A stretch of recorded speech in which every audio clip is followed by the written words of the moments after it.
Hey guys, welcome back.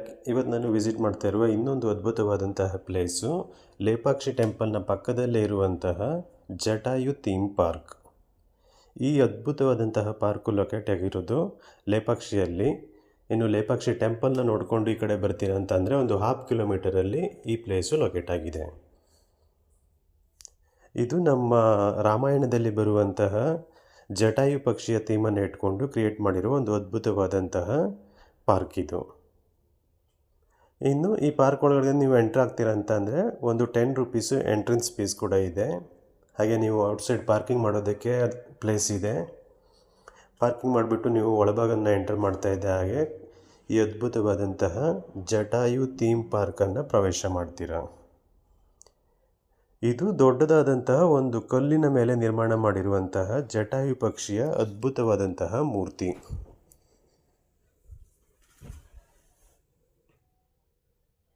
ಇದು ಕಡಿದಾದಂತಹ ದೊಡ್ಡ ಕಲ್ಲಿನ ಬೆಟ್ಟದ ಮೇಲ್ಭಾಗದಲ್ಲಿ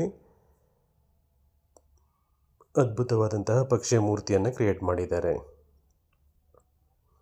ಇನ್ನು ನೀವು ಇಲ್ಲಿಗೆ ವಿಸಿಟ್ ಮಾಡ್ತೀರಾ ಅಂತಂದರೆ ಮಾರ್ನಿಂಗ್ ಟೈಮು ಇಲ್ಲಾಂದರೆ ಈವ್ನಿಂಗ್ ಟೈಮು ವಿಸಿಟ್ ಮಾಡೋದಕ್ಕೆ ಪ್ರಯತ್ನ ಮಾಡಿ. ಯಾಕಂದರೆ ಮಧ್ಯಾಹ್ನದ ಹೊತ್ತು ತುಂಬ ಬಿಸಿಲಿರೋದ್ರಿಂದ ಇದು ಸ್ವಲ್ಪ ಕಷ್ಟ ಆಗ್ಬೋದು ನಿಮಗೆ.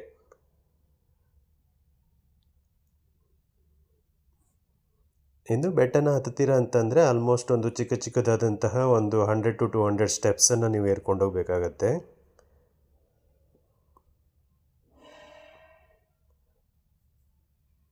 ಈ ಪ್ಲೇಸು ಇಂಪಾರ್ಟೆಂಟ್ ಆಗಿರೋದು ಒಂದು ಅದ್ಭುತವಾದಂತಹ ಜಟಾಯು ಪಕ್ಷಿಯ ಮೂರ್ತಿ ಇರೋದಕ್ಕೆ, ಇನ್ನೊಂದು ಬೆಟ್ಟ ಅಥವಾ ಕಲ್ಲಿನ ಬೆಟ್ಟದ ಮೇಲ್ಭಾಗನ ಹೋದ್ಮೇಲೆ ಅಲ್ಲಿಂದ ಕಾಣಸಿಗುವ 360 ಡಿಗ್ರಿ ವ್ಯೂ ಪಾಯಿಂಟ್ಗೆ.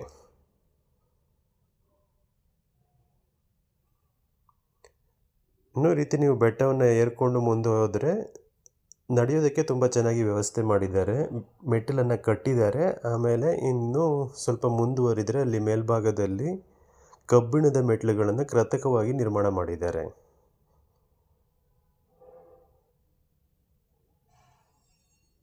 ವ್ಯೂ ಕೂಡ ತುಂಬಾ ಅದ್ಭುತವಾಗಿದೆ. ನೀವು ಸುತ್ತಮುತ್ತ ವ್ಯೂನ ನೋಡಿಕೊಂಡು ಮೇಲೆ ಮುಂದುವರಿಬಹುದು.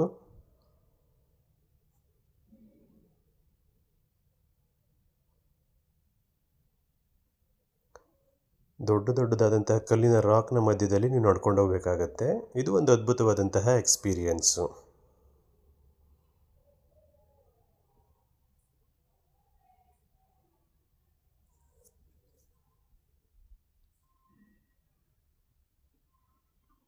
ಮಧ್ಯಾಹ್ನ ಟೈಮು ತುಂಬ ಬಿಸಿಲಿರೋದ್ರಿಂದ ಆದಷ್ಟು ಮಧ್ಯಾಹ್ನ ಟೈಮು ಈ ಪ್ಲೇಸನ್ನು ವಿಸಿಟ್ ಮಾಡೋದನ್ನು ಅವಾಯ್ಡ್ ಮಾಡಿಬಿಟ್ಟು ಮಾರ್ನಿಂಗು ಇಲ್ಲ ಈವ್ನಿಂಗ್ ಬಂದರೆ ಚೆನ್ನಾಗಿರುತ್ತೆ.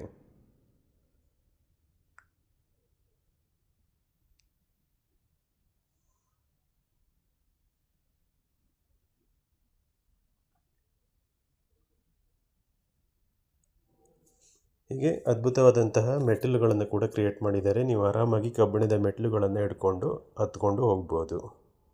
ಎಲ್ಲ ಏಜ್ನವರು ವಿಸಿಟ್ ಮಾಡ್ಬೋದು, ಏನೂ ಪ್ರಾಬ್ಲಮ್ ಇಲ್ಲ. ಸೇಫ್ಟಿ ಕೂಡ ಇದೆ ಇಲ್ಲಿ. ಇನ್ನು ಬೆಟ್ಟ ಹತ್ತುವಾಗ ಸುತ್ತಮುತ್ತಲಿರುವ ವ್ಯೂ ಪಾಯಿಂಟ್ ಕೂಡ ನಿಮಗೆ ಅಮೇಜಿಂಗ್ ಆಗಿ ಕಾಣಿಸುತ್ತೆ.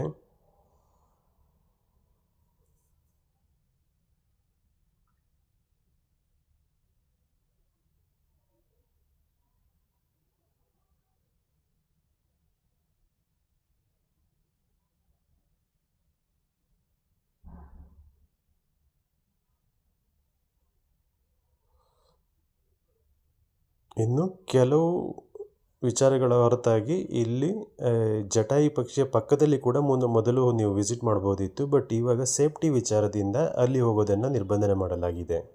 ಪಕ್ಕದಲ್ಲಿರೋ ಕಲ್ಲಿನ ಬೆಟ್ಟವನ್ನು ಹತ್ತಿ ಅಲ್ಲಿಂದ ಜಟಾಯು ಮೂರ್ತಿಯನ್ನು ವೀಕ್ಷಣೆ ಮಾಡ್ಬೋದು. ಬಟ್ ಎಕ್ಸಾಕ್ಟಾಗಿ ಮೂರ್ತಿಯ ಪಕ್ಕದಲ್ಲಿ ಹೋಗೋದಕ್ಕೆ ನಿಮಗೆ ಅವಕಾಶ ಇಲ್ಲ.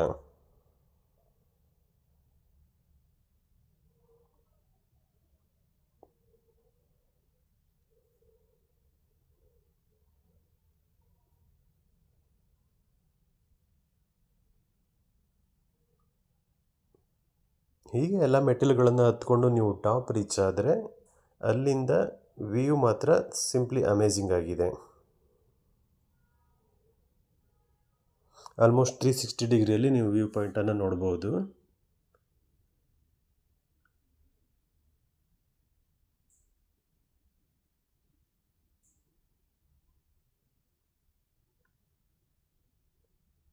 ಇನ್ನು ಇದಕ್ಕೆ ಪೌರಾಣಿಕ ಇತಿಹಾಸ ಕೂಡ ಇದೆ. ಸೊ ರಾಮಾಯಣದಲ್ಲಿ ಬರುವಂತಹ ಜಟಾಯು ಪಕ್ಷಿಯ ಆಧಾರಪಡಿಸಿ ಕ್ರಿಯೇಟ್ ಮಾಡಿರುವಂತಹ ಪಾರ್ಕ್ ಇದು. ಸೊ ನಿಮ್ಗಾಗಿ ಈಗಾಗಲೇ ಗೊತ್ತಿರೋ ಹಾಗೆ ರಾಮಾಯಣದಲ್ಲಿ ರಾವಣನು ಸೀತೆಯನ್ನು ಕದ್ದೊಯ್ಯುವಾಗ ಜಟಾಯು ಪಕ್ಷಿ ಅದನ್ನು ನೋಡಿಬಿಟ್ಟು ಪ್ರತಿರೋಧವನ್ನು ಮಾಡುತ್ತೆ, ರಾವಣನನ್ನು ತಡೆಯುವ ಪ್ರಯತ್ನವನ್ನು ಮಾಡುತ್ತೆ. ಈ ಹೋರಾಟದಲ್ಲಿ ಜಟಾಯು ಪಕ್ಷಿ ತೀವ್ರವಾಗಿ ಒಳಗಾಗಿ ಅದು ಸಾಯುವ ಸ್ಥಿತಿಯನ್ನು ತಲುಪುತ್ತೆ. ಆದರೂ ಕೂಡ ಈ ವಿಚಾರವನ್ನು ರಾಮನಿಗೆ ಹೇಗಾದರೂ ತಿಳಿಸಲೇಬೇಕಂತ ತನ್ನ ಜೀವವನ್ನು ಹಿಡಿದಿಟ್ಕೊಂಡಿರುತ್ತೆ. ನಂತರ ಶ್ರೀರಾಮನು ಸೀತೆಯನ್ನು ಹುಡುಕೊಂಡ ದಾರಿಯಲ್ಲಿ ಬರುವಾಗ ಅವನಿಗೆ ವಿಷಯವನ್ನು ತಲುಪಿಸಿ ಜಟಾಯು ಪಕ್ಷಿ ಮರಣ ಅಪ್ಪುತ್ತೆ. ಸೊ ಅದಕ್ಕೆ ರಾಮಾಯಣದಲ್ಲಿ ಜಟಾಯು ಪಕ್ಷಿಗೆ ಒಂದು ಪ್ರಮುಖವಾದಂತಹ ಪಾತ್ರ ಕೂಡ ಇದೆ. ಆ ಕಾನ್ಸೆಪ್ಟನ್ನ ಇಟ್ಟುಕೊಂಡು ಇಲ್ಲಿ ನಿರ್ಮಾಣ ಮಾಡಿರುವಂತಹ ಪಾರ್ಕ್ ಇದು. ಇನ್ನು ತುಂಬ ಜನ ಲೇಪಾಕ್ಷಿಗೆ ಬಂದವರು ಈ ಪ್ಲೇಸನ್ನು ಮಸ್ಟ್ ವಿಸಿಟ್ ಮಾಡ್ತಾರೆ. ಬಂದು ಇಲ್ಲಿ ರೀಲ್ಸು ಫೋಟೋಸ್ ಕ್ರೇಜ್ ಅಂತ ಇದ್ದವರು ಅದನ್ನು ಮಾಡ್ತಾರೆ. ಸೊ ಲೇಪಾಕ್ಷಿ ಟೆಂಪಲ್ಲು ಇನ್ನೊಂದು ಕಡೆ ಪಕ್ಕದಲ್ಲಿರುವಂತಹ ದೊಡ್ಡದಾದಂತಹ ನಂದಿ ವಿಗ್ರಹ, ಆಮೇಲೆ ಅಲ್ಲಿಂದ ಸ್ವಲ್ಪ ಮುಂದೆ ಇರುವಂತಹ ಜಟಾಯು ಥೀಮ್ ಪಾರ್ಕ್, ಇವೆಲ್ಲವನ್ನು ನೀವು ಒನ್ ಡೇ ಅಲ್ಲಿ ಕವರ್ ಮಾಡ್ಬೋದು.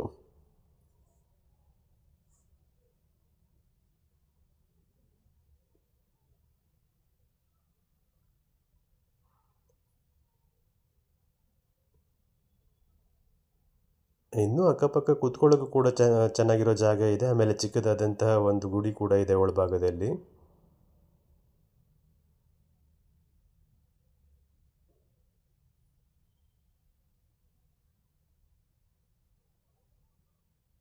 ಇನ್ನು ನೀವು ಸ್ವಲ್ಪ ಹೊತ್ತು ಇಲ್ಲಿ ಕುಂತು ವಿಶ್ರಾಂತಿಯನ್ನು ಕೂಡ ತಗೊಬೋದು. ಆಮೇಲೆ ಸುತ್ತಲೂ ಇರುವಂತಹ 360 ಡಿಗ್ರಿ ವ್ಯೂ ಪಾಯಿಂಟನ್ನು ಕೂಡ ಸವಿಬೋದು. ಇಲ್ಲಿಂದ ಆಲ್ಮೋಸ್ಟ್ ಅಕ್ಕಪಕ್ಕದ ಸಿಟಿಗಳೆಲ್ಲ ಕ್ಲಿಯರಾಗಿ ಕಾಣಿಸುತ್ತೆ. ಇನ್ನು ವಿಶೇಷ ಮೇಲ್ಭಾಗದಲ್ಲಿರುವಂತಹ ದೊಡ್ಡದಾದಂತಹ ರಾಕ್ಸ್ಗಳು, ಅದು ಕೂಡ ನೋಡೋದಕ್ಕೆ ತುಂಬಾ ಅದ್ಭುತವಾಗಿದೆ. ಸೊ ನೀವು ಒನ್ ಡೇ ಟ್ರಿಪ್ಗಂತ ಪ್ಲ್ಯಾನ್ ಮಾಡ್ಕೊಂಡ್ಬಂದರೆ ಲೇಪಾಕ್ಷಿ ಟೆಂಪಲ್ಲು, ಆಮೇಲೆ ಪಕ್ಕದಲ್ಲಿರುವಂಥ ದೊಡ್ಡದಾದಂತಹ 70 ಫೀಟ್ ನಂದಿ ವಿಗ್ರಹ, ಆಮೇಲೆ ಅಲ್ಲಿಂದ ಮುಂದುವರೆದು 1/2 ಕಿಲೋಮೀಟ್ರ್ ಮುಂದೆ ಬಂದರೆ ಈ ಜಟಾಯು ಥೀಮ್ ಪಾರ್ಕು, ಈ ಮೂರನ್ನು ಒಂದೇ ದಿನದಲ್ಲಿ ಕವರ್ ಮಾಡ್ಬೋದು. ಸೊ ಒನ್ ಡೇ ಪ್ಲ್ಯಾನ್ ಮಾಡ್ಕೊಂಡು ಬರೋದಾದರೆ ಈ ಪ್ಲೇಸು ಒಂದು ಅದ್ಭುತವಾದಂತಹ ಪ್ಲೇಸು, ಮಸ್ಟ್ ವಿಸಿಟ್ ಮಾಡಲೇಬೇಕಾದಂತಹ ಪ್ಲೇಸ್ ಇದು.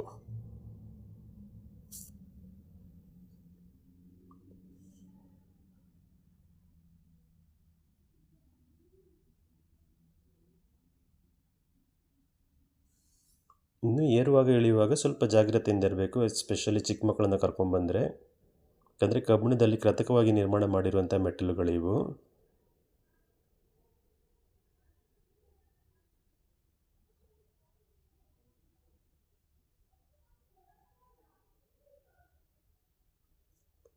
ಹೋಪ್ ಈ ವಿಡಿಯೋ ನಿಮಗೆ ಇಷ್ಟ ಆಗಿದೆ ಅಂದ್ಕೊತೀನಿ. ಇಷ್ಟ ಆದರೆ kindly subscribe my YouTube channel. Also hit on bell icon to get all the future notification. ಆಮೇಲೆ ಯಾರು ಈ ಪ್ಲೇಸನ್ನು ವಿಸಿಟ್ ಮಾಡೋಕ್ಕೆ ಬರೋದಕ್ಕೆ ಇಷ್ಟಪಡ್ತಿದ್ದಾರೆ, ಸೊ ಅವ್ರಿಗೂ ಈ ವಿಡಿಯೋನ ಶೇರ್ ಮಾಡಿ. ಸೊ ಇಲ್ಲಿರುವ ಮಾಹಿತಿ ಅವರಿಗೆ ಹೆಲ್ಪ್ ಆಗಲಿ.